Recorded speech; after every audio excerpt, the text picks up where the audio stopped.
तो हेलो दोस्तों, कैसे हो आप सारे के सारे। आई थिंक सो आप सब लोग बढ़िया और मस्त हो। स्वागत है आप सभी का मेरी स्पाइस यूट्यूब चैनल, इसका नाम है smart classes YouTube channel. Smart classes YouTube channel में आज हम लोग बहुत ही अच्छा और सेंसेशनल टॉपिक कंप्लीट करेंगे, जो कि आपका हमेशा आता रहता है आपके कंपटीशन एग्जाम्स के लिए, एग्जाम्स में। ठीक है, तो आज हम लोग करने वाले हैं भाई हिस्ट्री में। देखिए, पहले बताते हैं आपको पूरी हिस्ट्री। सर्वप्रथम हिस्ट्री की बात अगर करिए तो हिस्ट्री कितने प्रकार की होती है। हिस्ट्री मुख्य रूप से 3 प्रकार की होती है। हिस्ट्री कितने भागों में डिवाइडेड है, एक काम करता हूँ शुद्ध हिंदी में आप लोगों से वार्तालाप करता हूँ। ठीक है, तो आज हम लोग आज का जो हमारा टॉपिक है उसके बारे में धीरे धीरे जानेंगे। उसको हम लोग सबसे पहले जानते हैं इतिहास के बारे में। ठीक है, इतिहास जो है वो 3 भागों में विभाजित है भाई। कितने भागों में विभाजित है भाई? 3 भागों में। ठीक है, history is divide into 3 parts. Okay, पहला पार्ट जो आपका है वो है प्राचीन इतिहास। पहला जो आपका भाग है वो है आपका प्राचीन इतिहास। दूसरे नंबर पे आपका आता है मध्यकालीन इतिहास।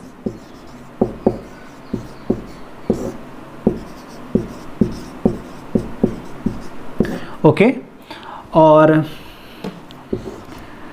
तीसरे नंबर पे जो आपका आता है वो आता है आपका आधुनिक इतिहास।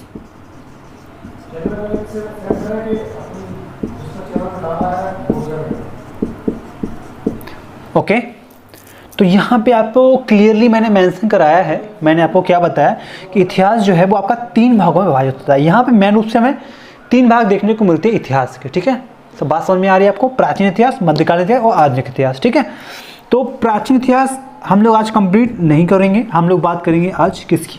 मध्यकालीन इतिहास की। आधुनिक इतिहास के बारे में बाद में बात करेंगे। ठीक है, तो अभी हम लोग जो फिलहाल बात करने वाले हैं, तो आज का हमारा जो मेन टॉपिक है वो है मध्यकालीन इतिहास। तो मध्यकालीन इतिहास अपने कॉपी में हेडिंग डाल लीजिए। आज हम लोग इसके बारे में पढ़ेंगे। ठीक है, तो मेरे सारे स्टूडेंट्स तैयार हैं? इसी बात वीडियो को लाइक कर दो और स्मार्ट क्लासेस यूट्यूब चैनल को सब्सक्राइब कर लो। ठीक है, तो टॉपिक डाल लीजिए अपना ऊपर। सबसे ऊपर मैं आप लोगों के लिए टॉपिक यहाँ पे डालता हूँ मध्यकालीन इतिहास। ये आज टॉपिक हम लोग कंप्लीट करने वाले हैं। ये इसका क्लास नंबर 1 करेंगे आज। तो आप में से कोई चैनल पर नया हो तो मेरी रिक्वेस्ट है कि चैनल को सब्सक्राइब जरूर कर लेना और वीडियो को लाइक जरूर कर देना। ठीक है, तो आज का जो हमारा टॉपिक है वो है आपका मध्यकालीन इतिहास।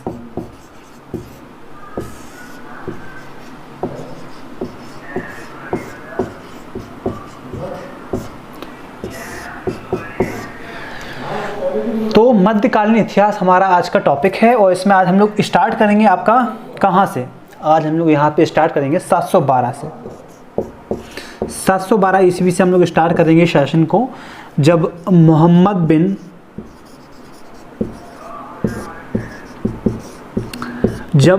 बिन कासिम ने भारत पर आक्रमण करा। ठीक है, मोहम्मद बिन कासिम ने भारत पर आक्रमण करा।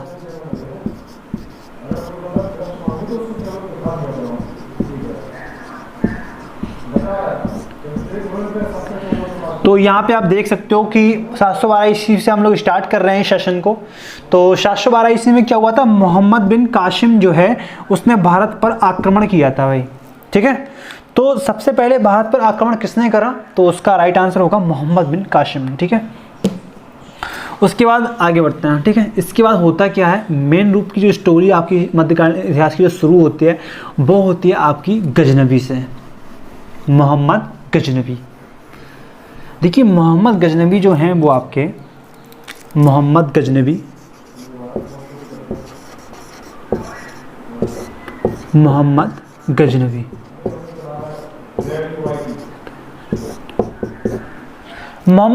हेडिंग डाल लीजिए। तो सबसे शक्तिशाली राजा का सबसे पहला बंदा जो था, तो इनके बारे में सबसे फेमस बात आपको बताता हूँ कि इन्होंने क्या करा। तो भाई देखो, 17 बार भारत पर आक्रमण किया। 17 बार भारत पर आक्रमण किया, समझ गए? 17 बार भारत पर आक्रमण किया। ये देखिए सबसे इंपॉर्टेंट बात हो जाती है कि भाई देखो बंदे ने कितनी बार आक्रमण किया यार, समझ लो। और इसका सबसे जो फेमस इसके जो पॉइंट्स हैं वो मैं आपको यहाँ पे दिखा रहा हूँ। ये आपके जो है, जो मैं 1 2 3 आपको दिखा रहा हूँ, ये आपके पॉइंट्स। ठीक है, समझ गए आप? 17 बार भारत पर आक्रमण किया और सबसे फेमस जो आक्रमण इसका जो था वो 1025 ईस्वी में हुआ था। 1025 ईस्वी में सोमनाथ के मंदिर पर इसने आक्रमण किया। 1025 ईस्वी में सोमनाथ मंदिर पर आक्रमण किया,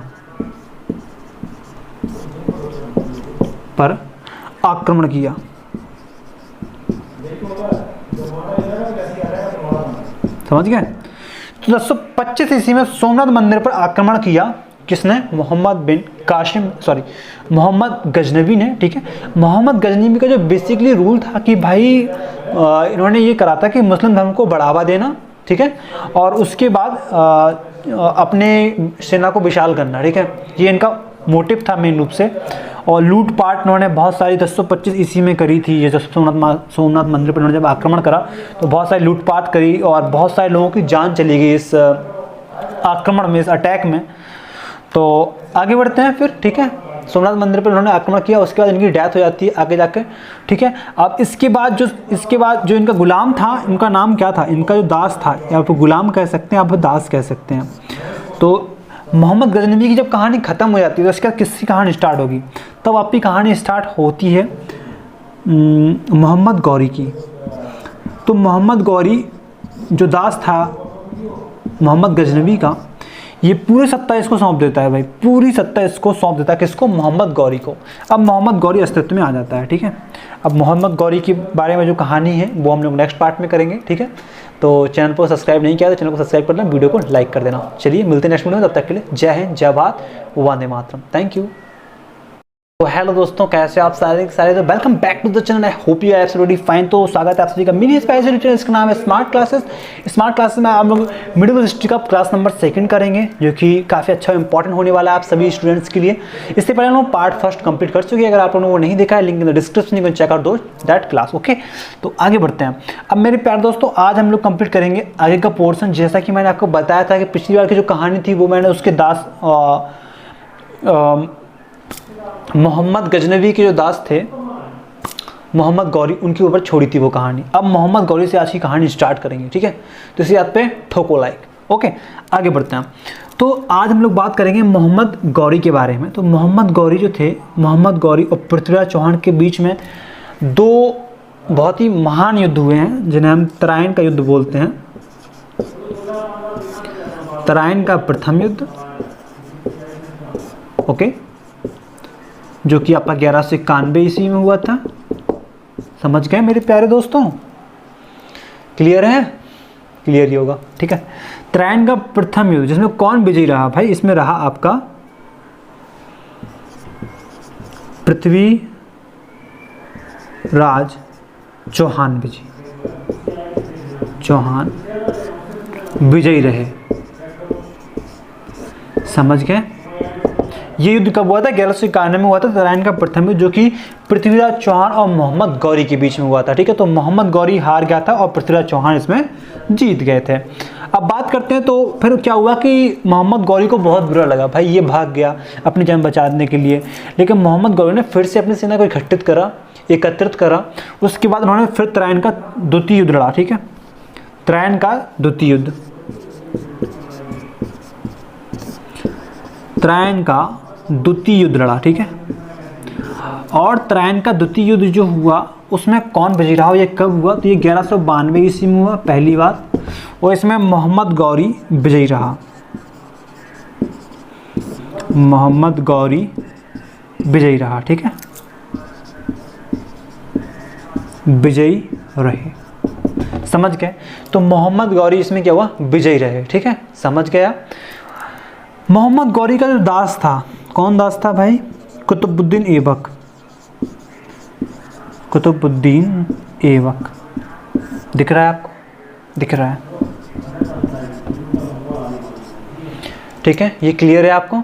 तो दास कौन था मोहम्मद गौरी या कुतुबुद्दीन ऐबक? तो जब मोहम्मद गौरी की जब डेथ हो जाती है तो फिर कौन आता है अस्तित्व में? कुतुबुद्दीन ऐबक आता है। तो अब कहानी शेड्यूल्ड हो जाती है कुतुबुद्दीन ऐबक पर। तो कुतुबुद्दीन ऐबक कौन है, इन्होंने क्या किया, उसके बारे में जानते हैं, ठीक है। तो वीडियो को लाइक कर दो अच्छा लग रहा हो तो, और मेरी इन्फॉर्मेशन आपको बड़ी लग रही हो तो एक बार कमेंट सेक्शन में कमेंट भी कर देना प्यारा सा, ठीक है। आगे बढ़ते हैं। अब जानते हैं भाई कुतुबुद्दीन ऐबक के बारे में, ठीक है। तो कुतुबुद्दीन ऐबक कौन थे, इन्होंने क्या किया, किसी मोनूमेंट का स्थापना करा या फिर नहीं करा, इस सब के बारे में आज हम लोग जानेंगे। तो चैनल पर बने रहिए, ठीक है।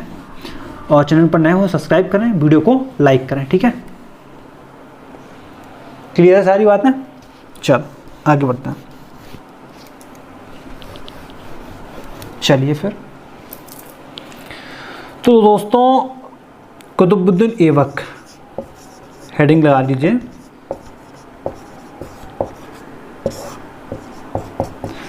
तो कुतुबुद्दीन ऐबक ने क्या किया आखिरकार?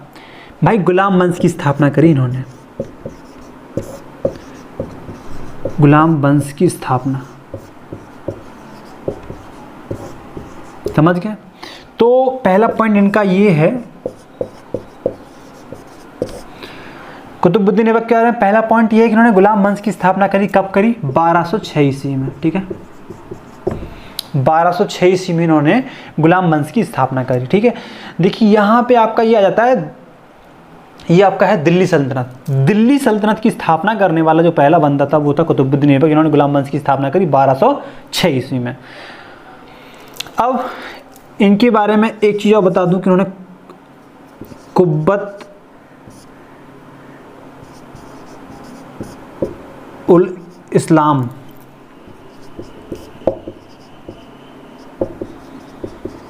कुब्बत उल इस्लाम ऐसी कुछ है इनका मॉन्यूमेंट, वो इन्होंने स्थापना करी थी उसकी, ठीक है, ओके।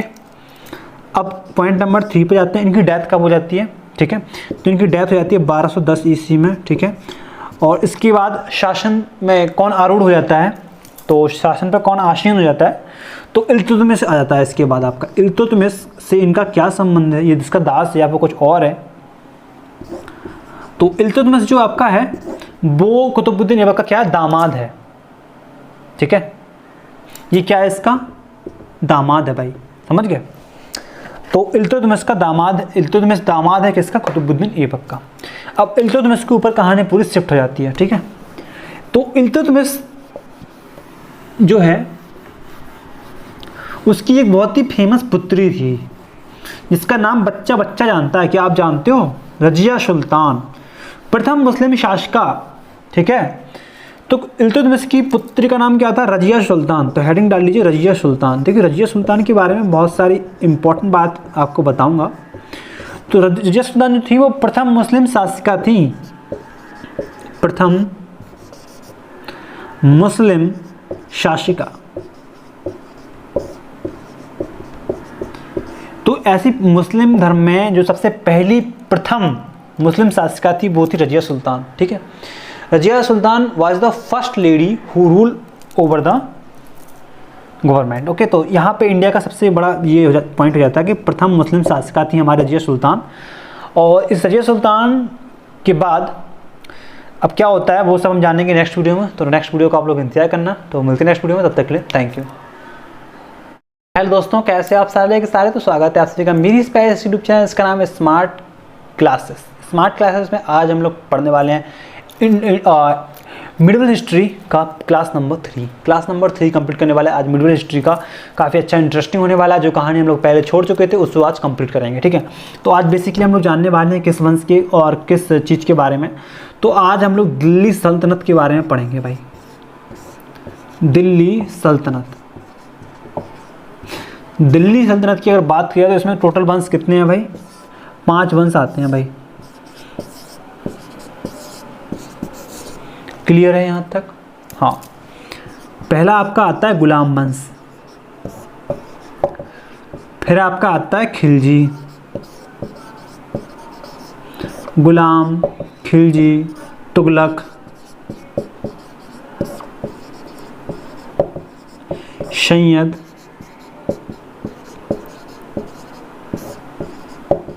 और लोदी वंश। यहाँ तक आप सबको क्लियर दिख रहा है? बिल्कुल क्लियर दिख रहा है। तो गुलाम वंश की बात करें तो 1206 से लेकर 1290 तक चला, 1290 से लेकर 1320 तक चला, 1320 से लेकर 1314 तक चला ये, 1414 से लेकर 1451 तक चला ये, और 1451 से लेकर 1526 तक चला ये सब बातें आपको क्लियर दिख रही हैं? आप लोगों को क्लियरली समझ में आ रही है ना बात सारी की सारी? गुलाम वंश की जो स्थापना करी थी वो मैं आपको बता चुका हूँ ऑलरेडी। एक काम करता हूँ, इसको रफ कर देता हूँ, ठीक है। तो गुलाम वंश की जो स्थापना करी है वो किसने करी है? कुतुबुद्दीन ऐबक, दिख रहा है आपको? कुतुबुद्दीन ऐबक ने स्थापना करी है किसकी? गुलाम वंश की। ओके, अब बात करते हैं खिलजी वंश की। तो खिलजी वंश की स्थापना करी है जलालुद्दीन खिलजी।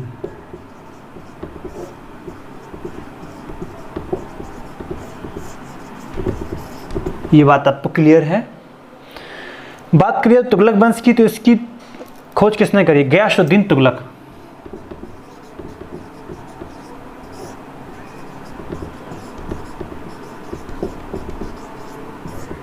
ओके, क्लियर है? सभी स्टूडेंट्स को क्लियर है ये चीज? गयासुद्दीन तुगलक, ठीक है। सैयद वंश की अगर बात करिए तो इसकी खोज किसने, इसकी स्थापना किसने करी? खिज्र खां। ओके, खिज्र खां, क्लियर है बच्चों? लोधी वंश की स्थापना किसने करी? लोधी वंश की स्थापना किसने करी भाई? बताइए, आप बताइए इस चीज को। बहलोल लोधी।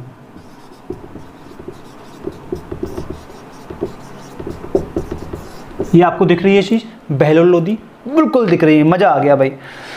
अब इस चार्ट को आप लोग स्क्रीनशॉट एक ले लीजिए, मैं साइड में हो जाता हूं भाई, आप स्क्रीनशॉट इसका ले सकते हो, ठीक है। तो बहुत ही इंपॉर्टेंट इन्फॉर्मेशन मैंने यहाँ पे मेंशन करी है, आपको एक स्क्रीनशॉट तो इसका लेना ही होगा भाई, ठीक है। तो दिल्ली सल्तनत की अगर बात किया तो 5 वंश हमारे इंपॉर्टेंट है, गुलाम वंश, खिलजी, तुगलक, सैयद और लोधी। अब इसमें क्वेश्चंस बनते हैं क्या क्या? गुलाम वंश की स्थापना किसने करी? तो आपका राइट आंसर होगा कुतुबुद्दीन ऐबक। खिलजी वंश की स्थापना किसने करी? जलालुद्दीन खिलजी। तुगलक वंश की स्थापना किसने करी? गयासुद्दीन तुगलक। सैयद वंश की स्थापना किसने करी? खिज्र खां। और लोधी वंश की स्थापना किसने करी? बहलोल लोधी। अब कभी कभी आपका जैसे अंतिम वंश ही है, अंतिम वंश है लोधी वंश, तो लोधी वंश का अंतिम शासक कौन था? तो कभी कभी ये भी क्वेश्चन आता है, तो वो है इसका राइट आंसर इब्राहिम लोधी। इब्राहिम लोधी, ठीक है। और गुलाम वंश की स्थापना मैंने बताया था, कुतुबुद्दीन ऐबक के बाद कौन आता है? आपका आता है इल्तुतमिश। इल्तुतमिश का रजिया सुल्तान, रजिया सुल्तान का बलबन आता है। उसके बाद आपका जलालुद्दीन खिलजी आते हैं। इसमें सबसे ज़्यादा लंबा शासनकाल चला किस वंश का? ये भी क्वेश्चन एक बार आया था कि सबसे ज़्यादा लंबा शासनकाल किस वंश का चला? तो तुगलक वंश का आप यहाँ पे कैलकुलेट कर पाओगे कि भाई यहाँ पर आपका 94 ईयर्स का शासनकाल चला है तुगलक वंश का। इंडिविजुअली इकलौता ऐसा वंश है, ऐसा डायनेस्टी है जिसने 94 ईयर्स तक शासन करा, ठीक है। ये बात आपको समझ में आ रही है ना सारे स्टूडेंट्स को? ठीक है, सब बच्चों को समझ में आना चाहिए। उसके बाद बात करते हैं सैयद खां, सैयद वंश की। तो सैयद वंश की स्थापना किसने करी? खिज्र खां ने करी, जो कि काफ़ी बढ़िया चीज़ है ये। और लोधी वंश अंतिम वंश आपका आ जाता है, लोधी वंश। तो लोधी वंश आपका अंतिम वंश है। लोधी वंश की स्थापना, इसकी स्थापना कब हुई? तो 1451 से लेके 1526 तक ये चला टोटल। और बहलोल लोधी ने इसकी स्थापना करी। और इसका अंतिम जो शासक था वो था इब्राहिम लोधी। इब्राहिम लोधी को युद्ध में हराकर ही बाबर ने मुगल वंश की स्थापना करी थी। उसके बारे में हम लोग नेक्स्ट वीडियो में जानेंगे। तब तक के लिए आप लोगों ने इस वीडियो को पूरा अंत तक देखा और पूरा ज्ञान अर्जित करा। आई थिंक सो आप लोगों को बहुत कुछ यहाँ से सीखने को मिला होगा। अगर कुछ भी जरा सी चीज़ भी आपको यहाँ से सीखने को मिली हो तो इस वीडियो को लाइक कर देना और चैनल पर नया हो सब्सक्राइब कर देना। मिलते हैं नेक्स्ट वीडियो में, तब तक के लिए जय हिंद, जय भारत, वंदे मातरम। Thank you. हेलो मेरे प्यारे व्यूअर्स, कैसे आप सारे के सारे? आई थिंक सो आप सब लोग बढ़िया और मस्त हो। स्वागत है आप सभी का मेरी स्पाइस यूट्यूब चैनल, इसका नाम है स्मार्ट क्लासेस मिडिल हिस्ट्री का। आज हम लोग क्लास नंबर 4 करेंगे भाई, ठीक है, जो कि आपका काफ़ी अच्छा इंपॉर्टेंट और बेहतरीन सेशन होने वाला है आज का, ठीक है। तो क्लास नंबर 4 करेंगे आज। क्लास नंबर 4 में क्या करेंगे? आज हम लोग करेंगे मुगल वंश। मुगल वंश करेंगे भाई, ठीक है, समझ गए?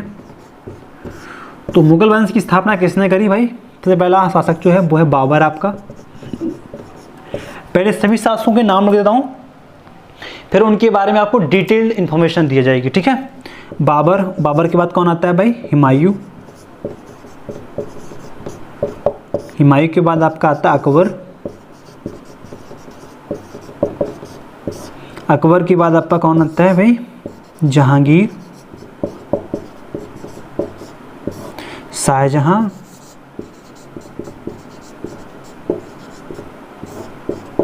और औरंगजेब, ठीक है।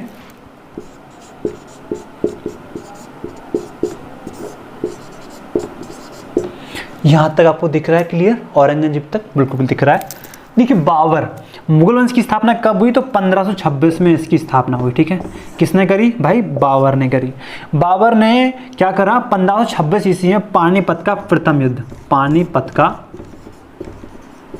प्रथम युद्ध लड़ा। किसके साथ? इब्राहिम लोदी के साथ और उसको परास्त कर दिया। इब्राहिम लोदी के बारे में मैं आपको बता चुका हूँ, लोदी वंश का अंतिम शासक था, उसका नाम था इब्राहिम लोदी। तो पानीपत का जो प्रथम युद्ध हुआ वो कब हुआ भाई? 1526 ईस्वी में हुआ ये।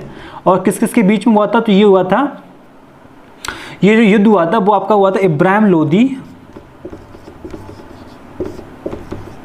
लोदी वर्सेस बाबर, ठीक है। तो इसमें विजयी कौन रहा? विक्ट्री किसकी हुई? बाबर की विक्ट्री हुई, ठीक है। और ये आपके हट गए इब्राहिम लोदी। तो लोदी वंश का पतन हो गया और मुगल वंश की स्थापना हो गई। और इसमें ये भी क्वेश्चन आता है बहुत ही इंपॉर्टेंट कि भाई ये बताइए कि बाबर ने जीत कैसे हासिल करी? तो बाबर ने तोप का इस्तेमाल किया था। This is the first, he is the first person who have used तोप, ठीक है। तो तोप का पहला इस्तेमाल करने वाला शासक कौन था? तो वो था आपका बाबर, ठीक है। ये बात आपको याद रखनी। बाबर ने अपनी आत्मकथा भी लिखी है जो कि अपनी आपके तुर्की भाषा में लिखी है, ठीक है। बाबर ने जो अपनी आत्मकथा लिखी है वो किस भाषा में लिखी है? तुर्की भाषा में लिखी है, समझ गया आप? तुर्की भाषा में लिखी है। और यहाँ पे अगर आगे बात करें तो इन्होंने भी अपनी लिखी है आत्मकथा। केवल 2 शासक ऐसे हैं मुगल वंश के जिन्होंने अपनी आत्मकथा स्वयं लिखी है, तो वो है आपका जहांगीर और पहला है आपका बाबर और दूसरा है आपका जहांगीर, ठीक है। दोनों तुर्की भाषा में ये अपनी आत्मकथाएं लिखी हैं, ठीक है, आत्मकथा। जबकि अगर मुगल वंश की ऑफिशियल लैंग्वेज की बात अगर करिए तो वो है आपकी फारसी, ठीक है। तो इनकी अगर जो इनकी शाही भाषा थी, जिन्हें हम कह सकते हैं ऑफिशियल लैंग्वेज, तो मुगलों की ऑफिशियल जो लैंग्वेज थी वो क्या थी? फारसी थी, ठीक है। तो यहाँ पर हमने बाबर के बारे में बहुत सारी चीज़ें जानी। तो बाबर 1526 में उन्होंने पानीपत का युद्ध लड़ा। उसके बाद 1527 में उन्होंने खानवा का युद्ध लड़ा, चंदेरी का युद्ध लड़ा, घाघरा का युद्ध लड़ा, ठीक है। ये सब लड़ाई में ये सभी में विजयी रहे, ठीक है। बहुत ही पावरफुल शासक था भाई। तो 1530 में इनकी डेथ हो जाती है आखिरकार। 1530 ईस्वी में इनकी डेथ हो जाती है। उसके बाद शासनकाल किसका शुरू हो जाता है? हुमायूं का शुरू हो जाता है, ठीक है। तो अब जानेंगे हुमायूं के बारे में। भाई हुमायूं कौन था?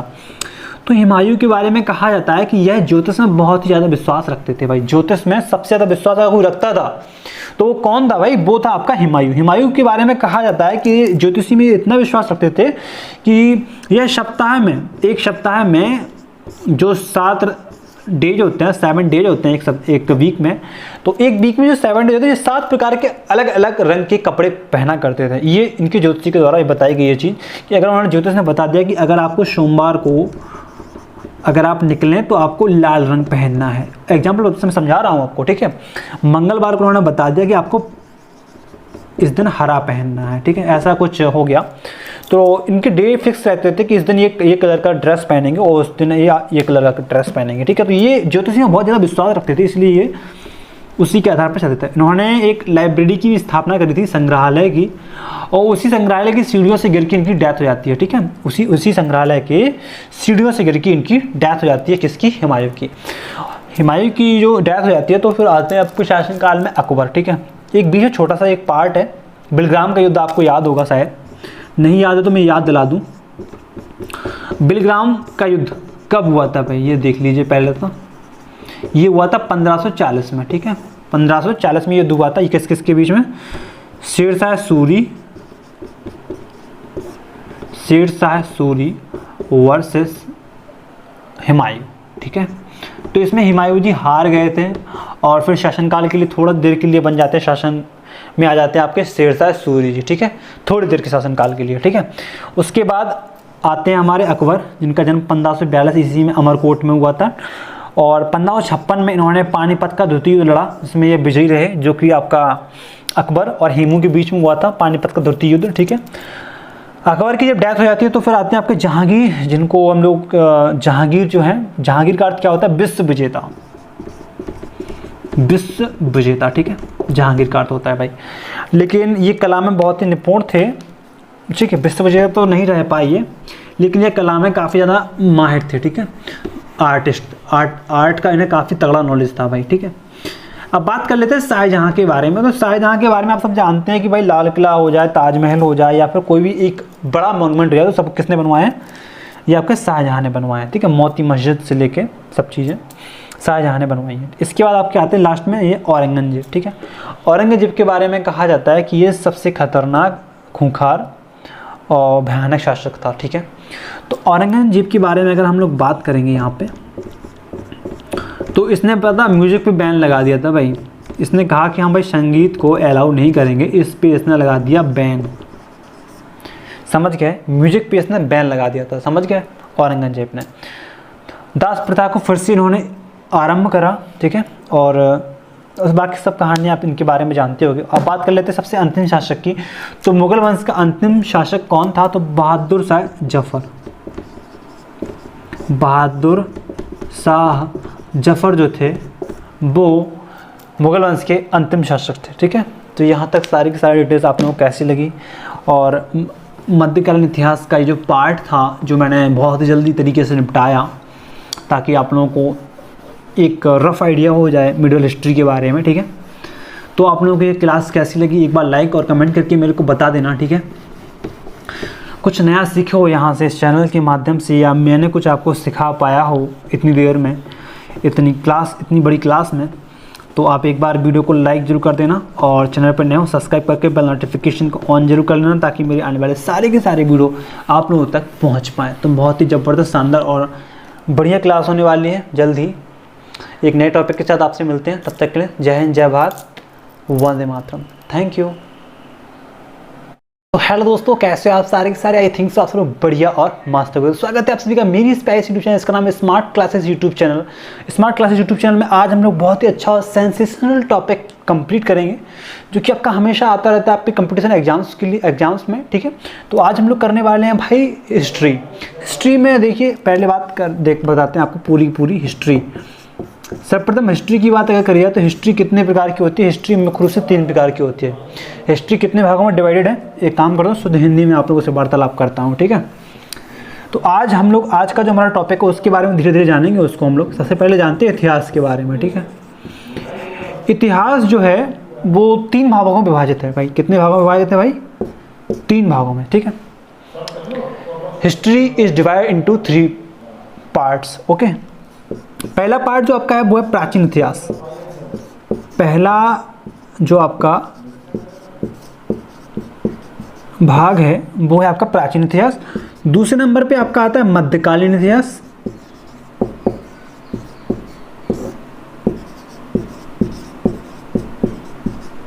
ओके, और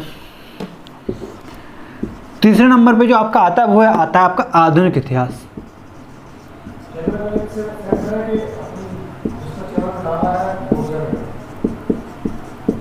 ओके, तो यहाँ पे आपको क्लियरली मैंने मेंशन कराया है, मैंने आपको क्या बताया कि इतिहास जो है वो आपका 3 भागों में विभाजित होता है। यहाँ पे मेन रूप से हमें 3 भाग देखने को मिलते हैं इतिहास के, ठीक है।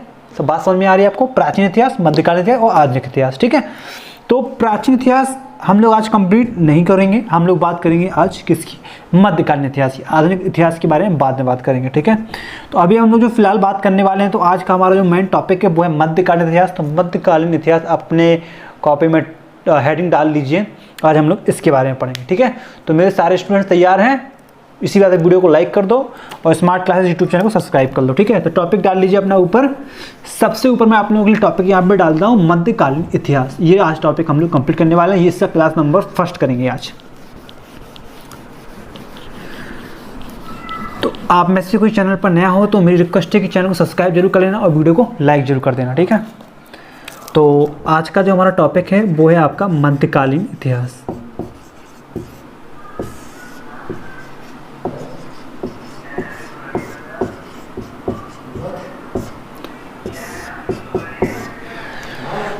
तो मध्यकालीन इतिहास हमारा आज का टॉपिक है, और इसमें आज हम लोग स्टार्ट करेंगे आपका कहाँ से? आज हम लोग यहाँ पे स्टार्ट करेंगे 712 से। 712 ईस्वी से हम लोग स्टार्ट करेंगे शासन को, जब मोहम्मद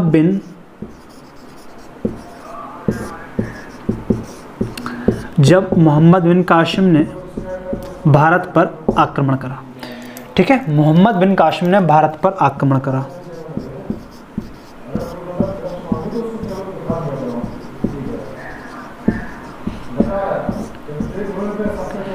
तो यहाँ पे आप देख सकते हो कि 712 ईस्वी से हम लोग स्टार्ट कर रहे हैं सेशन को। तो 712 ईस्वी में क्या हुआ था? मोहम्मद बिन कासिम जो है उसने भारत पर आक्रमण किया था भाई, ठीक है। तो सबसे पहले भारत पर आक्रमण किसने करा? तो उसका राइट आंसर होगा मोहम्मद बिन कासिम ने, ठीक है।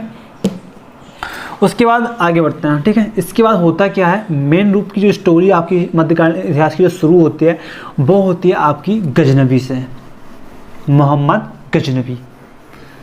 देखिए मोहम्मद गजनवी जो हैं वो आपके मोहम्मद गजनवी, मोहम्मद गजनवी,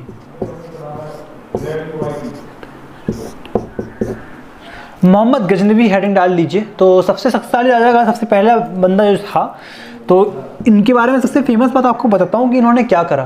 तो भाई देखो 17 बार भारत पर आक्रमण किया, 17 बार भारत पर आक्रमण किया, समझ गए,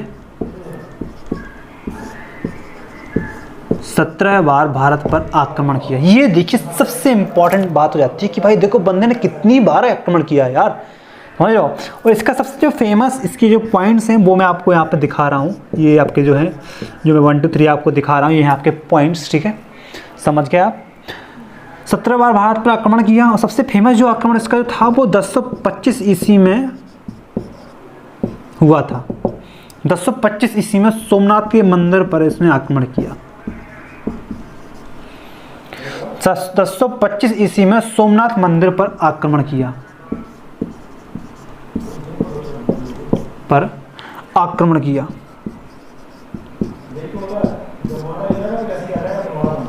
समझ गए।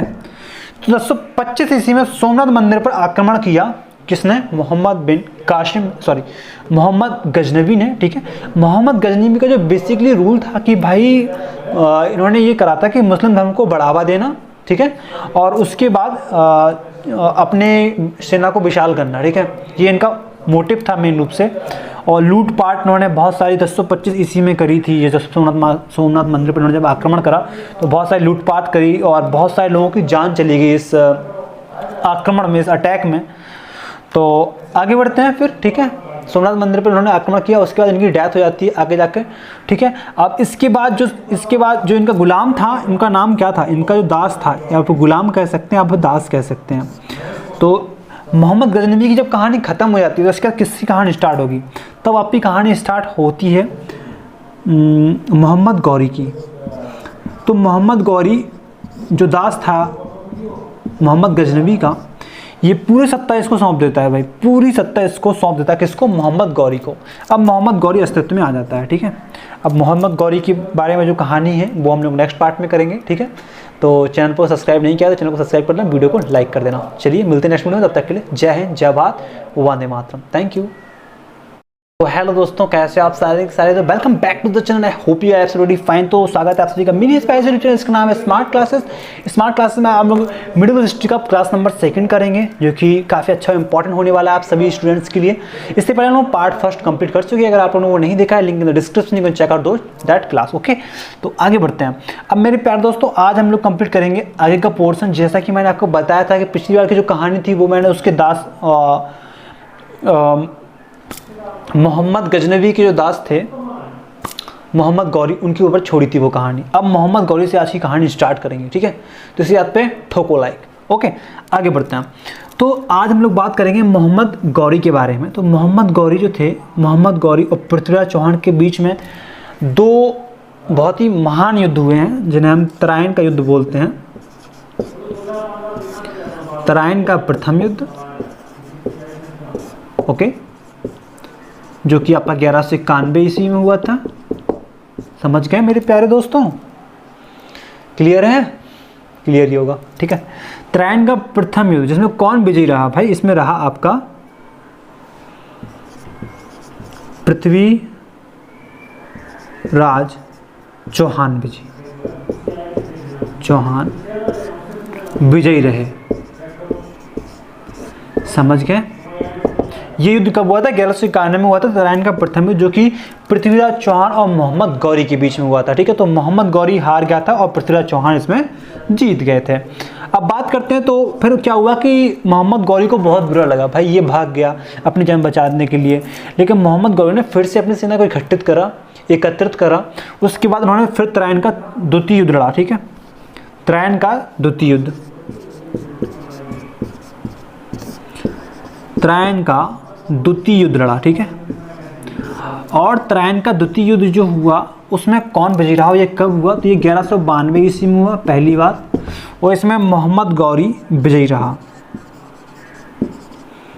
मोहम्मद गौरी विजयी रहा, ठीक है, विजयी रहे, समझ गए। तो मोहम्मद गौरी इसमें क्या हुआ, विजयी रहे, ठीक है, समझ गया। मोहम्मद गौरी का जो दास था, कौन दास था भाई, कुतुबुद्दीन ऐबक, कुतुबुद्दीन ऐबक, दिख रहा है आपको, दिख रहा है, ठीक है, ये क्लियर है आपको। तो दास कौन था, मोहम्मद गौरी या कुतुबुद्दीन ऐबक। तो जब मोहम्मद गौरी की जब डेथ हो जाती है तो फिर कौन आता है अस्तित्व में, कुतुबुद्दीन ऐबक आता है। तो अब कहानी शेड्यूल्ड हो जाती है कुतुबुद्दीन ऐबक पर। तो कुतुबुद्दीन ऐबक कौन है, इन्होंने क्या किया, उसके बारे में जानते हैं, ठीक है। तो वीडियो को लाइक कर दो अच्छा लग रहा हो तो, और मेरी इन्फॉर्मेशन आपको बड़ी लग रही हो तो एक बार कमेंट सेक्शन में कमेंट भी कर देना प्यारा सा, ठीक है। आगे बढ़ते हैं, अब जानते हैं भाई कुतुबुद्दीन ऐबक के बारे में, ठीक है। तो कुतुबुद्दीन ऐबक कौन थे, इन्होंने क्या किया, किसी मोनूमेंट का स्थापना करा या फिर नहीं करा, इस सब के बारे में आज हम लोग जानेंगे। तो चैनल पर बने रहिए, ठीक है, और चैनल पर नए हो सब्सक्राइब करें, वीडियो को लाइक करें, ठीक है। क्लियर है सारी बातें, चल आगे बढ़ते हैं। चलिए फिर, तो दोस्तों कुतुबुद्दीन ऐबक हेडिंग लगा लीजिए।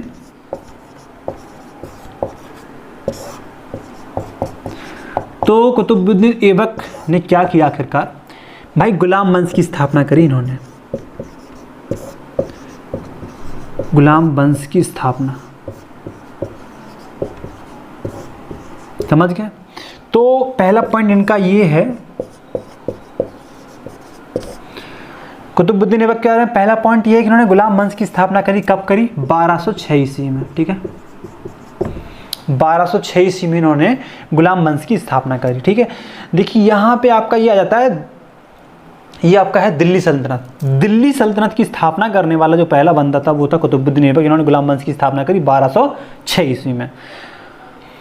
अब इनके बारे में एक चीज़ और बता दूं कि उन्होंने कुब्बत उल इस्लाम,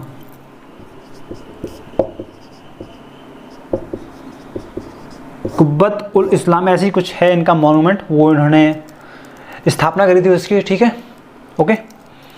अब पॉइंट नंबर 3 पे जाते हैं, इनकी डेथ कब हो जाती है, ठीक है। तो इनकी डेथ हो जाती है 1210 ईस्वी में, ठीक है। और इसके बाद शासन में कौन आरूढ़ हो जाता है, तो शासन पर कौन आसीन हो जाता है, तो इल्तुतमिश आ जाता है। इसके बाद आपका इल्तुतमिश से इनका क्या संबंध है, ये जिसका दास है या फिर कुछ और है। तो इल्तुतमिश जो आपका है वो कुतुबुद्दीन ऐबक का क्या है, दामाद है, ठीक है। ये क्या है, इसका दामाद है भाई, समझ गए। तो इल्तुतमिश का दामाद, इल्तुतमिश दामाद है किसका, कुतुबुद्दीन ऐबक का। अब इल्तुतमिश के ऊपर कहानी पूरी शिफ्ट हो जाती है, ठीक है। तो इल्तुतमिश जो है उसकी एक बहुत ही फेमस पुत्री थी जिसका नाम बच्चा बच्चा जानता है, क्या आप जानते हो, रजिया सुल्तान, प्रथम मुस्लिम शासिका, ठीक है। तो इल्तुतमिश की पुत्री का नाम क्या था, रजिया सुल्तान। तो हेडिंग डाल लीजिए रजिया सुल्तान। देखिए रजिया सुल्तान के बारे में बहुत सारी इंपॉर्टेंट बात आपको बताऊंगा। तो रजिया सुल्तान जो थी वो प्रथम मुस्लिम शासिका थी, प्रथम मुस्लिम शासिका। तो ऐसी मुस्लिम धर्म में जो सबसे पहली प्रथम मुस्लिम शासिका थी वो थी रजिया सुल्तान, ठीक है। Razia Sultan was the first lady who rule over the government, okay. तो यहाँ पे इंडिया का सबसे बड़ा ये पॉइंट हो जाता है कि प्रथम मुस्लिम शासिका थी हमारी रजिया सुल्तान। और इस रजिया सुल्तान के बाद अब क्या होता है वो सब हम जानेंगे नेक्स्ट वीडियो में। तो नेक्स्ट वीडियो का आप लोग इंतजार करना। तो मिलते हैं नेक्स्ट वीडियो में, तब तक के लिए थैंक यू। हेलो दोस्तों, कैसे आप सारे के सारे। तो स्वागत है आप सभी का मेरी इस प्यारे यूट्यूब चैनल, इसका नाम है स्मार्ट क्लासेस। स्मार्ट क्लासेस में आज हम लोग पढ़ने वाले हैं मिडिवल हिस्ट्री का class number 3। Class number 3 complete करने वाला है आज। मिडिवल हिस्ट्री का काफ़ी अच्छा इंटरेस्टिंग होने वाला है। जो कहानी हम लोग पहले छोड़ चुके थे उसको आज कंप्लीट करेंगे, ठीक है। तो आज बेसिकली हम लोग जानने वाले हैं किस वंश के और किस चीज़ के बारे में। तो आज हम लोग दिल्ली सल्तनत के बारे में पढ़ेंगे भाई। दिल्ली सल्तनत। दिल्ली सल्तनत की अगर बात किया तो इसमें टोटल वंश कितने हैं भाई? 5 वंश आते हैं भाई। क्लियर है यहाँ तक? हाँ। पहला आपका आता है गुलाम वंश, फिर आपका आता है खिलजी, गुलाम, खिलजी, तुगलक, सैयद,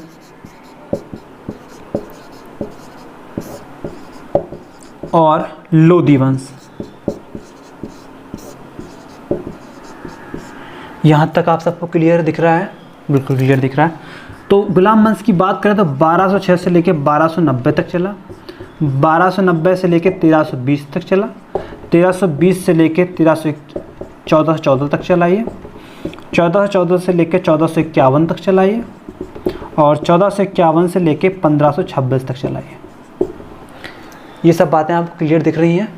आप लोगों को क्लियरली समझ में आ रही है ना बातें सारी की सारी? गुलाम वंश की जो स्थापना करी थी वो मैं आपको बता चुका हूँ ऑलरेडी। एक काम करता हूँ, इसको रफ कर देता हूँ, ठीक है? तो गुलाम वंश की जो स्थापना करी है वो किसने करी है? कुतुबुद्दीन ऐबक। दिख रहा है आपको? कुतुबुद्दीन ऐबक ने स्थापना करी है किसकी? गुलाम वंश की। ओके, अब बात करते हैं खिलजी वंश की। तो खिलजी वंश की स्थापना करी है जलालुद्दीन खिलजी।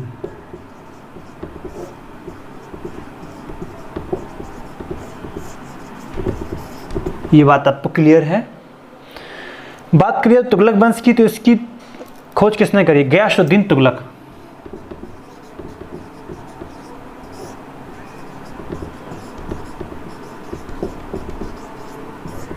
ओके, क्लियर है?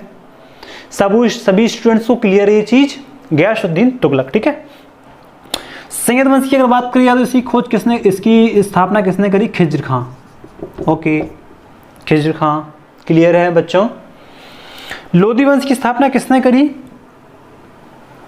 लोदी वंश की स्थापना किसने करी भाई? बताइए, आप बताइए इस चीज को। बहलोल लोदी।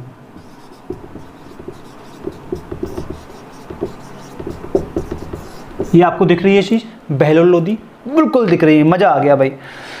अब इस चार्ट को आप लोग स्क्रीनशॉट एक ले लीजिए, मैं साइड में हो जाता हूं भाई, आप स्क्रीनशॉट इसका ले सकते हो, ठीक है? तो बहुत ही इंपॉर्टेंट इंफॉर्मेशन मैंने यहाँ पे मेंशन करी है, आपको एक स्क्रीनशॉट तो इसका लेना ही होगा भाई, ठीक है? तो दिल्ली सल्तनत की अगर बात किया तो 5 वंश हमारे इंपॉर्टेंट है, गुलाम वंश, खिलजी, तुगलक, सैयद और लोदी। अब इसमें क्वेश्चंस बनते हैं क्या क्या? गुलाम वंश की स्थापना किसने करी? तो आपका राइट आंसर होगा कुतुबुद्दीन ऐबक। खिलजी वंश की स्थापना किसने करी? जलालुद्दीन खिलजी। तुगलक वंश की स्थापना किसने करी? गयासुद्दीन तुगलक। सैयद वंश की स्थापना किसने करी? खिज्र खां। और लोदी वंश की स्थापना किसने करी? बहलोल लोदी। अब कभी कभी आपका जैसे अंतिम वंश ही है, अंतिम वंश है लोदी वंश, तो लोदी वंश का अंतिम शासक कौन था? तो कभी कभी ये भी क्वेश्चन आता है, तो वो है इसका राइट आंसर इब्राहिम लोदी। इब्राहिम लोदी, ठीक है? और गुलाम वंश की स्थापना मैंने बताया था कुतुबुद्दीन ऐबक के बाद कौन आता है? आपका आता है इल्तुतमिश। इल्तुतमिश का रजिया सुल्तान का बलबन आता है। उसके बाद आपका जलालुद्दीन खिलजी आ जाते हैं। इसमें सबसे ज़्यादा लंबा शासनकाल चला किस वंश का? ये भी क्वेश्चन एक बार आया था कि सबसे ज़्यादा लंबा शासनकाल किस वंश का चला? तो तुगलक वंश का आप यहाँ पे कैलकुलेट कर पाओगे कि भाई यहाँ पर आपका 94 ईयर्स का शासनकाल चला है तुगलक वंश का। इंडिविजुअली इकलौता ऐसा वंश है, ऐसा डायनेस्टी है जिसने 94 ईयर्स तक शासन करा, ठीक है? ये बात आपको समझ में आ रही है ना सारे स्टूडेंट्स को, ठीक है? सब बच्चों को समझ में आना चाहिए। उसके बाद बात करते हैं सैयद खां, सैयद वंश की। तो सैयद वंश की स्थापना किसने करी? खिज्र खां ने करी, जो कि काफ़ी बढ़िया चीज़ है ये। और लोदी वंश अंतिम वंश आपका आ जाता है लोदी वंश। तो लोदी वंश आपका अंतिम वंश है। लोदी वंश की स्थापना, इसकी स्थापना कब हुई? तो 1451 से लेके 1526 तक ये चला टोटल। और बहलोल लोदी ने इसकी स्थापना करी और इसका अंतिम जो शासक था वो था इब्राहिम लोदी। इब्राहिम लोदी को युद्ध में हराकर ही बाबर ने मुगल वंश की स्थापना करी थी। उसके बारे में हम लोग नेक्स्ट वीडियो में जानेंगे। तब तक के लिए आप लोगों ने इस वीडियो को पूरा अंत तक देखा और पूरा ज्ञान अर्जित करा। आई थिंक सो आप लोगों को बहुत कुछ यहाँ से सीखने को मिला होगा। अगर कुछ भी जरा सी चीज़ भी आपको यहाँ से सीखने को मिली हो तो इस वीडियो को लाइक कर देना और चैनल पर नए हो सब्सक्राइब कर देना। मिलते हैं नेक्स्ट वीडियो में, तब तक के लिए जय हिंद, जय भारत, वंदे मातरम। Thank you. हेलो मेरे प्यारे व्यूअर्स, कैसे आप सारे के सारे? आई थिंक सो आप सब लोग बढ़िया और मस्त होकर। स्वागत है आप सभी का मेरी स्पाइस यूट्यूब चैनल, इसका नाम है स्मार्ट क्लासेस। मिडिल हिस्ट्री का आज हम लोग क्लास नंबर 4 करेंगे भाई, ठीक है? जो कि आपका काफ़ी अच्छा इंपॉर्टेंट और बेहतरीन सेशन होने वाला है आज का, ठीक है? तो क्लास नंबर 4 करेंगे आज। क्लास नंबर 4 में क्या करेंगे, आज हम लोग करेंगे मुगल वंश। मुगल वंश करेंगे भाई, ठीक है, समझ गए। तो मुगल वंश की स्थापना किसने करी भाई? सबसे पहला शासक जो है वो है बाबर आपका। पहले सभी शासकों के नाम लिख देता हूँ, फिर उनके बारे में आपको डिटेल्ड इंफॉर्मेशन दी जाएगी, ठीक है। बाबर, बाबर के बाद कौन आता है भाई? हुमायूं। हुमायूं के बाद आपका आता है अकबर। अकबर के बाद आपका कौन आता है भाई? जहांगीर, शाहजहां,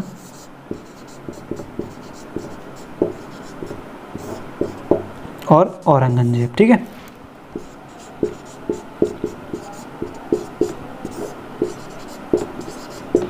यहां तक आपको दिख रहा है क्लियर? औरंगजेब तक बिल्कुल दिख रहा है।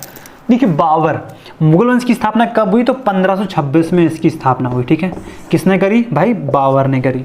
बाबर ने क्या करा? 1526 ईस्वी में पानीपत का प्रथम युद्ध, पानीपत का प्रथम युद्ध लड़ा। किसके साथ? इब्राहिम लोदी के साथ, और उसको परास्त कर दिया। इब्राहिम लोदी के बारे में मैं आपको बता चुका हूँ, लोदी वंश का अंतिम शासक था, उसका नाम था इब्राहिम लोदी।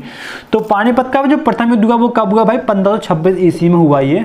और किस किस के बीच में हुआ था? तो ये हुआ था, ये जो युद्ध हुआ था वो आपका हुआ था इब्राहिम लोदी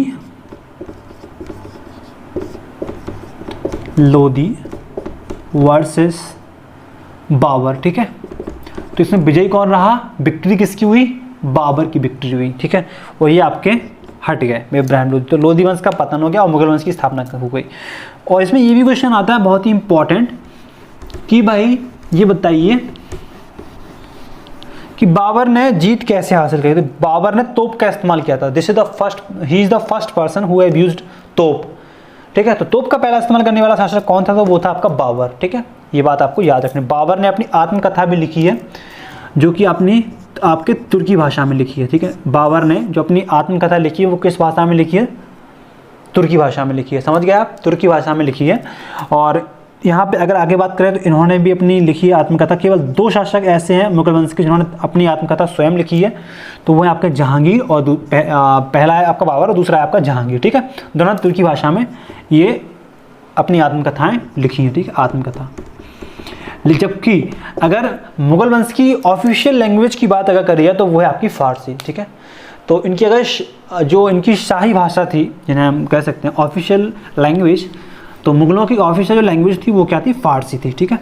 तो यहाँ पर हमने बाबर के बारे में बहुत सारी चीज़ें जानी। तो बाबर 1526 में उन्होंने पानीपत का युद्ध लड़ा। उसके बाद 1527 में उन्होंने खानवा का युद्ध लड़ा, चंदेरी का युद्ध लड़ा, घाघरा का युद्ध लड़ा, ठीक है। ये सब लड़ाई में ये सभी में विजयी रहे, ठीक है।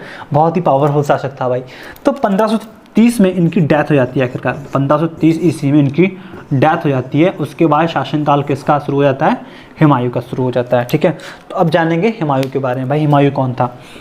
तो हुमायूं के बारे में कहा जाता है कि यह ज्योतिष में बहुत ही ज़्यादा विश्वास रखते थे भाई। ज्योतिष में सबसे ज़्यादा विश्वास अगर कोई रखता था तो वो कौन था भाई? वो था आपका हुमायूं। हुमायूं के बारे में कहा जाता है कि ज्योतिषी में इतना विश्वास रखते थे कि यह एक सप्ताह में जो 7 डेज होते हैं, 7 डेज होते हैं एक वीक में, तो एक वीक में जो 7 डेज होते हैं, 7 प्रकार के अलग अलग रंग के कपड़े पहना करते थे। ये इनके ज्योतिषी के द्वारा बताई गई ये चीज़ कि अगर उन्होंने ज्योतिष ने बता दिया कि अगर आपको सोमवार को अगर आप निकलें तो आपको लाल रंग पहनना है। एग्जाम्पल मैं समझा रहा हूँ आपको, ठीक है। मंगलवार को उन्होंने बता दिया कि आपको इस दिन हरा पहनना है, ठीक है। ऐसा कुछ हो गया तो इनके डे फिक्स रहते थे कि इस दिन ये कलर का ड्रेस पहनेंगे और उस दिन ये कलर का ड्रेस पहनेंगे, ठीक है। तो ये ज्योतिषी में बहुत ज़्यादा विश्वास रखते थे, इसलिए ये उसी के आधार पर चलते थे। इन्होंने एक लाइब्रेरी की स्थापना करी थी, संग्रहालय की, और उसी संग्रहालय की सीढ़ियों से गिर के इनकी डेथ हो जाती है, ठीक है। उसी संग्रहालय के सीढ़ियों से गिर के इनकी डेथ हो जाती है। किसकी? हुमायूं की। हुमायूं की जो डेथ हो जाती है तो फिर आते हैं आपके शासनकाल में अकबर, ठीक है। एक बीच में छोटा सा एक पार्ट है, बिलग्राम का युद्ध आपको याद होगा, शायद नहीं याद है तो मैं याद दिला दूँ। बिलग्राम का युद्ध कब हुआ था भाई? ये देख लीजिए पहले तो। ये हुआ था 1540 में, ठीक है। 1540 में युद्ध हुआ था। ये किस किस के बीच में? शेर शाह सूरी वर्सेस हुमायूं, ठीक है। तो इसमें हुमायूं जी हार गए थे और फिर शासनकाल के लिए थोड़ा देर के लिए बन जाते हैं, शासन में आ जाते हैं आपके शेरशाह सूरी जी, ठीक है, थोड़ी देर के शासनकाल के लिए, ठीक है। उसके बाद आते हैं हमारे अकबर, जिनका जन्म 1542 ईस्वी में अमरकोट में हुआ था और 1556 में इन्होंने पानीपत का द्वितीय युद्ध लड़ा, जिसमें ये विजयी रहे, जो कि आपका अकबर और हेमू के बीच में हुआ था पानीपत का द्वितीय युद्ध, ठीक है।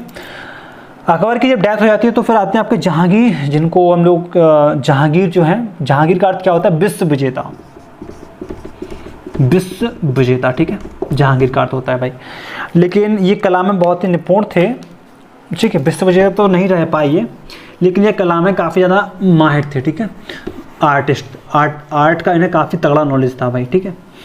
अब बात कर लेते हैं शाहजहाँ के बारे में। तो शाहजहाँ के बारे में आप सब जानते हैं कि भाई लाल किला हो जाए, ताजमहल हो जाए या फिर कोई भी एक बड़ा मॉन्यूमेंट हो जाए, तो सब किसने बनवाए हैं, ये आपके शाहजहाँ ने बनवाए हैं, ठीक है। मोती मस्जिद से लेके सब चीज़ें शाहजहाँ ने बनवाई हैं। इसके बाद आपके आते हैं लास्ट में ये औरंगजेब, ठीक है।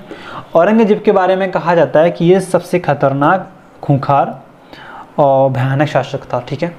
तो औरंगजेब के बारे में अगर हम लोग बात करेंगे यहाँ पे, तो इसने पता म्यूजिक पे बैन लगा दिया था भाई।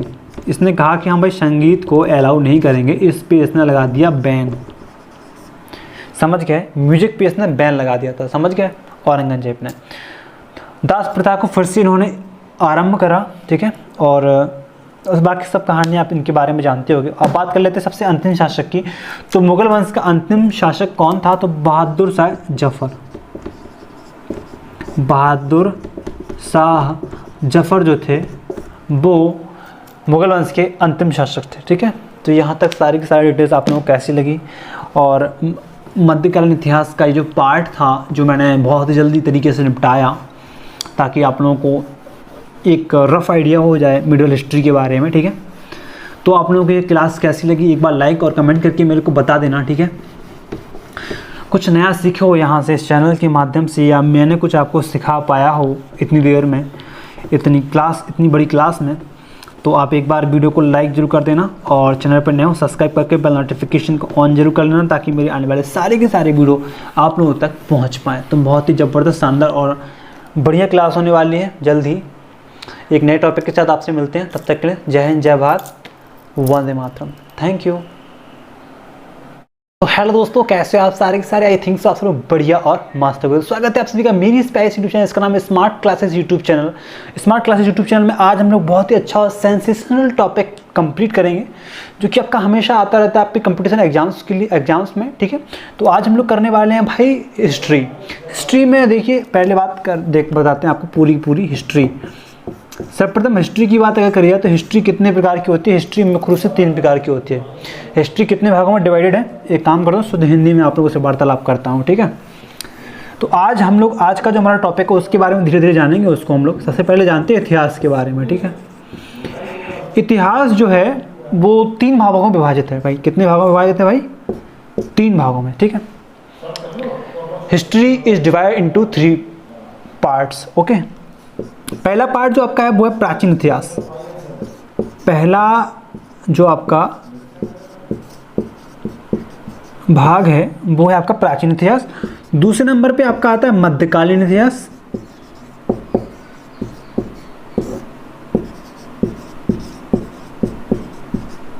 ओके, और तीसरे नंबर पे जो आपका आता है वो आता है आपका आधुनिक इतिहास।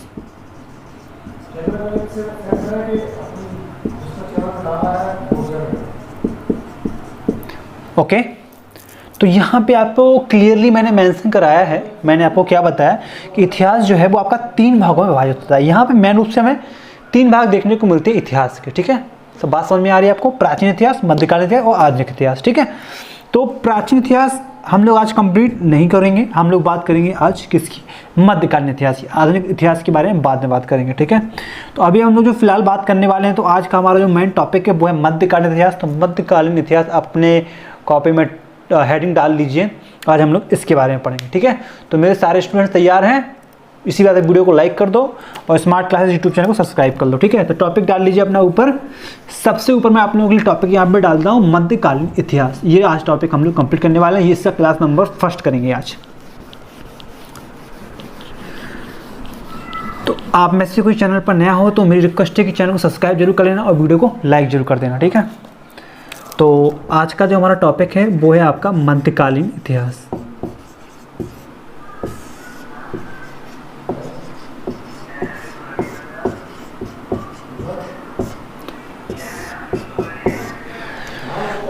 तो मध्यकालीन इतिहास हमारा आज का टॉपिक है और इसमें आज हम लोग स्टार्ट करेंगे आपका कहाँ से।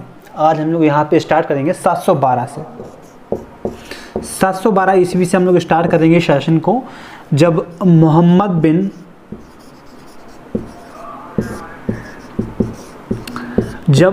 बिन कासिम ने भारत पर आक्रमण करा, ठीक है। मोहम्मद बिन कासिम ने भारत पर आक्रमण करा।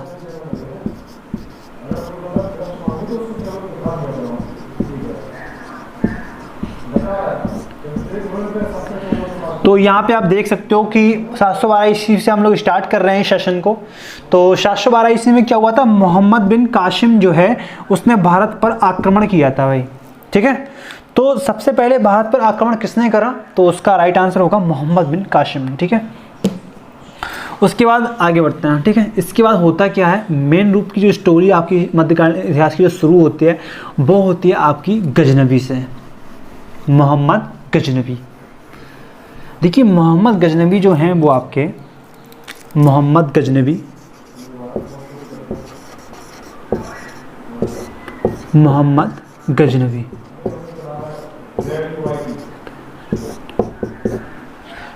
गजनवी हेडिंग डाल लीजिए। तो सबसे शक्तिशाली राजा का सबसे पहला बंदा जो था, तो इनके बारे में सबसे फेमस बात आपको बताता हूँ कि इन्होंने क्या करा।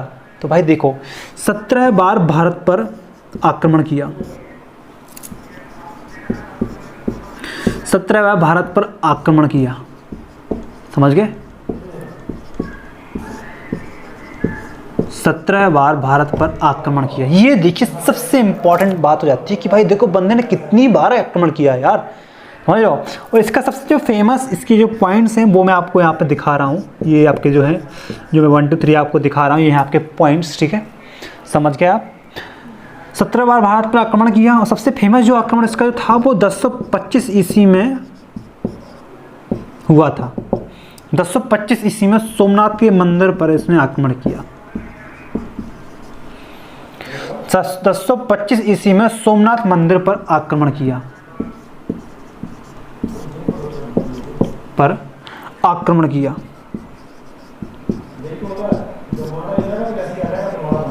समझ गए। तो 1025 ईस्वी में सोमनाथ मंदिर पर आक्रमण किया किसने, मोहम्मद गजनवी ने, ठीक है। मोहम्मद गजनवी का जो बेसिकली रूल था कि भाई इन्होंने ये करा था कि मुस्लिम धर्म को बढ़ावा देना, ठीक है, और उसके बाद अपने सेना को विशाल करना, ठीक है। ये इनका मोटिव था मेन रूप से। और लूटपाट इन्होंने बहुत सारी 1025 ईस्वी में करी थी। ये जब सोमनाथ मंदिर पर इन्होंने जब आक्रमण करा तो बहुत सारी लूटपाट करी और बहुत सारे लोगों की जान चली गई इस आक्रमण में, इस अटैक में। तो आगे बढ़ते हैं फिर, ठीक है। सोमनाथ मंदिर पर उन्होंने आक्रमण किया, उसके बाद इनकी डेथ हो जाती है आगे जाकर, ठीक है। अब इसके बाद जो इनका गुलाम था, इनका नाम क्या था, इनका जो दास था, या आप गुलाम कह सकते हैं, आप दास कह सकते हैं। तो मोहम्मद गजनवी की जब कहानी ख़त्म हो जाती है तो उसके बाद किसकी कहानी स्टार्ट होगी, तब आपकी कहानी स्टार्ट होती है मोहम्मद गौरी की। तो मोहम्मद गौरी जो दास था मोहम्मद गजनवी का, ये पूरी सत्ता इसको सौंप देता है भाई, पूरी सत्ता इसको सौंप देता है किसको, मोहम्मद गौरी को। अब मोहम्मद गौरी अस्तित्व में आ जाता है, ठीक है। अब मोहम्मद गौरी के बारे में जो कहानी है वो हम लोग नेक्स्ट पार्ट में करेंगे, ठीक है। तो चैनल को सब्सक्राइब नहीं किया तो चैनल को सब्सक्राइब कर लेना, वीडियो को लाइक कर देना। चलिए मिलते हैं नेक्स्ट वीडियो में, तब तक के लिए जय हिंद, जय भारत, वंदे मातरम, थैंक यू। तो हेलो दोस्तों, कैसे आप सारे तो welcome back to the channel. I hope you are absolutely fine. तो स्वागत है आप सभी का मेरी स्पेशल चैनल, इसका नाम है स्मार्ट क्लासेस। स्मार्ट क्लासेस में आप लोग मिडिल हिस्ट्री का क्लास नंबर 2 करेंगे, जो कि काफ़ी अच्छा इंपॉर्टेंट होने वाला है आप सभी स्टूडेंट्स के लिए। इससे पहले हम लोग पार्ट 1 कंप्लीट कर चुके हैं। अगर आप लोगों ने वो नहीं देखा है, link in the description, you can check out that class, okay. तो आगे बढ़ते हैं। अब मेरे प्यारे दोस्तों, आज हम लोग कंप्लीट करेंगे आगे का पोर्सन। जैसा कि मैंने आपको बताया था कि पिछली बार की जो कहानी थी वो मैंने उसके दास मोहम्मद गजनवी के जो दास थे मोहम्मद गौरी, उनके ऊपर छोड़ी थी वो कहानी। अब मोहम्मद गौरी से आज की कहानी स्टार्ट करेंगे, ठीक है। तो इसी बात पे ठोको लाइक। ओके, आगे बढ़ते हैं। तो आज हम लोग बात करेंगे मोहम्मद गौरी के बारे में। तो मोहम्मद गौरी जो थे, मोहम्मद गौरी और पृथ्वीराज चौहान के बीच में दो बहुत ही महान युद्ध हुए हैं, जिन्हें हम तराइन का युद्ध बोलते हैं। तराइन का प्रथम युद्ध, ओके, जो कि आपका 1191 ईस्वी में हुआ था। समझ गए मेरे प्यारे दोस्तों? क्लियर है? क्लियर ही होगा, ठीक है। तराइन का प्रथम युद्ध, जिसमें कौन विजयी रहा भाई? इसमें रहा आपका पृथ्वीराज चौहान चौहान विजयी रहे। समझ गए? ये युद्ध कब हुआ था? 1191 में हुआ था, तराइन का प्रथम युद्ध, जो कि पृथ्वीराज चौहान और मोहम्मद गौरी के बीच में हुआ था, ठीक है। तो मोहम्मद गौरी हार गया था और पृथ्वीराज चौहान इसमें जीत गए थे। अब बात करते हैं, तो फिर क्या हुआ कि मोहम्मद गौरी को बहुत बुरा लगा, भाई ये भाग गया अपनी जान बचाने के लिए, लेकिन मोहम्मद गौरी ने फिर से अपनी सेना को एकत्रित करा। उसके बाद उन्होंने फिर तराइन का द्वितीय युद्ध लड़ा, ठीक है। तराइन का द्वितीय युद्ध, तराइन का द्वितीय युद्ध लड़ा, ठीक है। और तराइन का द्वितीय युद्ध जो हुआ उसमें कौन विजयी रहा? ये कब हुआ? तो ये 1192 ईस्वी में हुआ पहली बार, और इसमें मोहम्मद गौरी विजयी रहा। मोहम्मद गौरी विजयी रहा, ठीक है, विजयी रहे। समझ गए? तो मोहम्मद गौरी इसमें क्या हुआ? विजयी रहे, ठीक है। समझ गया? मोहम्मद गौरी का जो दास था, कौन दास था भाई? कुतुबुद्दीन ऐबक। कुतुबुद्दीन ऐबक दिख रहा है आपको? दिख रहा है,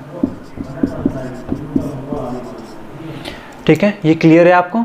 तो दास कौन था मोहम्मद गौरी? कुतुबुद्दीन ऐबक। तो जब मोहम्मद गौरी की जब डेथ हो जाती है तो फिर कौन आता है अस्तित्व में? कुतुबुद्दीन ऐबक आता है। तो अब कहानी शेड्यूल्ड हो जाती है कुतुबुद्दीन ऐबक पर। तो कुतुबुद्दीन ऐबक कौन है, इन्होंने क्या किया, उसके बारे में जानते हैं, ठीक है।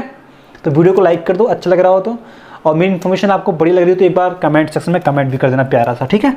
आगे बढ़ते हैं। अब जानते हैं भाई कुतुबुद्दीन ऐबक के बारे में, ठीक है। तो कुतुबुद्दीन ऐबक कौन थे, इन्होंने क्या किया, किसी मॉन्यूमेंट का स्थापना करा या फिर नहीं करा, इस सब के बारे में आज हम लोग जानेंगे। तो चैनल पर बने रहिए, ठीक है। और चैनल पर नए हो सब्सक्राइब करें, वीडियो को लाइक करें, ठीक है। क्लियर है सारी बातें? चल आगे बढ़ते हैं। चलिए फिर।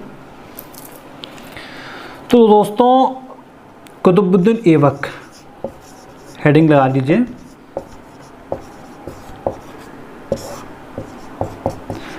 तो कुतुबुद्दीन ऐबक ने क्या किया आखिरकार भाई? गुलाम वंश की स्थापना करी इन्होंने, गुलाम वंश की स्थापना। समझ गए? तो पहला पॉइंट इनका ये है, कुतुबुद्दीन ऐबक क्या रहे हैं? पहला पॉइंट ये है कि इन्होंने गुलाम वंश की स्थापना करी। कब करी? 1206 ईस्वी में, ठीक है। 1206 ईस्वी में इन्होंने गुलाम वंश की स्थापना करी, ठीक है। देखिए यहाँ पे आपका ये आ जाता है, ये आपका है दिल्ली सल्तनत। दिल्ली सल्तनत की स्थापना करने वाला जो पहला बंदा था वो था कुतुबुद्दीन ऐबक। इन्होंने गुलाम वंश की स्थापना करी 1206 ईस्वी में। अब इनके बारे में एक चीज़ और बता दूं कि इन्होंने कुब्बत उल इस्लाम,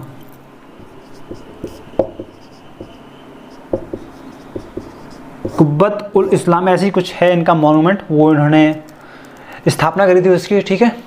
ओके, अब पॉइंट नंबर 3 पे जाते हैं। इनकी डेथ कब हो जाती है, ठीक है।